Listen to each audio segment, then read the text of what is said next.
दोस्तों, भारतीय आसमान में अब एक नई और ताकत की आड़ सुनाई दे रही है, क्योंकि रूस ने भारत को अपने सबसे स्टेल्थ फाइटर जेट Su-57 उड़ाने का ऑफर दे दिया है। ये ऑफर सिर्फ एक टेस्ट फ्लाइट का नहीं, बल्कि आने वाले दिनों में भारत को सुपर पावर एयरफोर्स बनाने की दिशा में एक बहुत बड़ा कदम माना जा रहा है, क्योंकि इस समय भारतीय वायुसेना अपने इतिहास के सबसे बड़े बदलाव से गुजर रही है। एक तरफ 114 राफेल लड़ाकू विमानों की मेगा डील लगभग पूरी हो चुकी है और दूसरी तरफ भारत अब रूस के स्टेल्थ फाइटर जेट Su-57 खरीद पर तेजी से आगे बढ़ रहा है।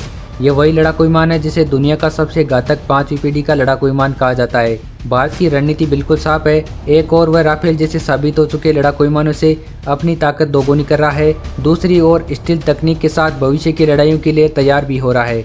इसी क्रम में रूस ने भारतीय पायलटों को Su-57 की टेस्ट फ्लाइट लेने की पेशकश की है। रूस चाहता है कि भारतीय पायलट जल्द से जल्द रूस जाकर इस फाइटर जेट को खुद उड़ाकर देखें, क्योंकि जैसे ही भारतीय वायुसेना के पायलट Su-57 की टेस्टिंग पूरी कर लेंगे, उसके बाद भारत इसे खरीदने की औपचारिक प्रक्रिया शुरू कर देगा और भारत आधिकारिक तौर पर खरीद प्रक्रिया को आगे बढ़ा सकता है। भारतीय वायुसेना के लिए किसी भी फाइटर जेट को खरीदने की प्रक्रिया बेहद सख्त होती है, जिसमें सबसे पहले पायलट उस विमान की टेस्ट फ्लाइट करते हैं, फिर वायुसेना उसकी परफॉर्मेंस, हथियार सिस्टम, एविनिक्स और हर पैरामीटर को जांचती है।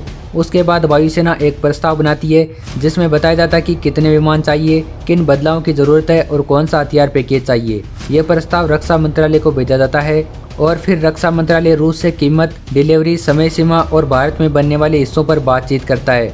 सेम इसी तरह का प्रोसेस अभी 114 राफेल डील में अपने अंतिम चरण में है, यानी राफेल के बाद अगली बारी सीधे Su-57 की हो सकती है। रूस का Su-57 सिर्फ एक फाइटर जेट ही नहीं, बल्कि 5वीं पीढ़ी का स्टेल्थ टेक्नोलॉजी का मास्टरपीस है। ये फाइटर जेट रडार से लगभग अदृश्य रहता है, सुपर क्रूज स्पीड से उड़ान भरता है और इसमें लगने वाले हथियार पैकेज अमेरिका के F-35 को भी टक्कर देते हैं। अगर Su-57 फाइटर जेट भारत के पास आ जाता है तो पाकिस्तान के F-16 और चीन के J-20 जैसे लड़ाकू विमान इसके सामने बौने साबित होंगे। रूस ने पहले ही संकेत दे दिए कि वह भारत को पूरी तकनीक, मिसाइल पैकेज और ज़रूरत के मुताबिक बदलाव देने के लिए तैयार है, यानी भारत सिर्फ खरीदार ही नहीं बल्कि पार्टनर बनेगा। भारत की इस नई चाल ने अमेरिका और चीन दोनों की नींद उड़ा दी है। अमेरिका चाहता है कि भारत उसकी F-35 डील पर विचार करे, जबकि चीन को डर है कि अगर भारत के पास राफेल और Sukhoi-57 दोनों आ गए तो एशिया में उसकी हवाई ताकत कम हो जाएगी। रूस के साथ भारत की बढ़ती रक्षा साझेदारी वॉशिंगटन के लिए एक सीधी चुनौती है, यानी इस एक डील से भारत न सिर्फ अपनी वायुसेना को सुपर पावर बनाएगा, बल्कि पूरी दुनिया के पावर बैलेंस को हिला देगा। भारत ने साफ कर दिया कि किसी भी डील में इंडिया कंटेंट, टेक्नोलॉजी ट्रांसफर और लोकल मैन्युफैक्चरिंग जरूरी होंगे, और रूस पहले ही साफ कर चुका है कि वह भारत में लोकल प्रोडक्शन के लिए तैयार है। इसका मतलब ये है कि आने वाले समय में भारत में ही Sukhoi-57 के पार्ट्स का निर्माण होगा। कुछ मीडिया रिपोर्ट्स का कहना है कि भारत पहले राफेल की डील को पूरी तरह फाइनल करेगा और उसके तुरंत बाद Su-57 की टेस्ट फ्लाइट करेगा। हालांकि कुछ रिपोर्ट्स में यह दावा किया गया है कि भारत दोनों डीलों को साथ साथ करना चाहता है ताकि किसी भी तरह की देरी न हो, और अगर सब कुछ प्लान के मुताबिक चला तो आने वाले कुछ ही महीनों में भारतीय पायलट रूस जाकर Su-57 की पहली टेस्ट फ्लाइट ले सकते हैं।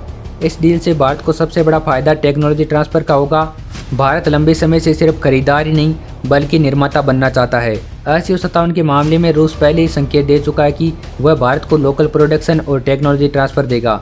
भारत के इंजीनियर्स, टेक्नीशियंस और पायलट इसकी हर बारीकी को समझेंगे और इसी ज्ञान से भारत की अपनी 5वीं और 6ठी पीढ़ी की फाइटर टेक्नोलॉजी विकसित होगी। अमेरिका की बेचैनी की एक और वजह यह है कि अगर भारत ने Su-57 खरीद लिया तो उसकी F-35 डील पूरी तरह मुसीबत में पड़ जाएगी, क्योंकि अमेरिका जानता है कि भारत अपनी रणनीतिक आज़ादी से कोई भी समझौता नहीं करेगा। ये साझेदारी भारत के लिए डबल फायदा होगी। एक तरफ वायुसेना की ज़रूरतें तत्काल पूरी होगी और दूसरी तरफ आने वाले 20-25 सालों के लिए तकनीकी सुरक्षा भी सुनिश्चित होगी। ये बात सिर्फ फाइटर जेट ही नहीं बल्कि पावर बैलेंस की है। भारत की ये चाल दिखा रही है कि अब एशिया और दुनिया में एयर पावर का नया केंद्र भारत बनने जा रहा है। सुखोई Su-57 सिर्फ एक फाइटर जेट ही नहीं बल्कि ये भारत की रणनीतिक ताकत और आत्मनिर्भरता का प्रतीक होगा। जब ये फाइटर जेट भारतीय आसमान से उड़ान भरेगा तो ये सिर्फ एक मशीन की आवाज़ नहीं होगी, बल्कि ये संदेश होगा कि भारत अब दुनिया की सुपर पावर एयरफोर्स बनने की राह पर है, जो अपनी शर्तों पर दुनिया से डील करता है। और अगर आपको ये जानकारी पसंद आई तो वीडियो को लाइक करके चैनल को सब्सक्राइब जरूर करिए।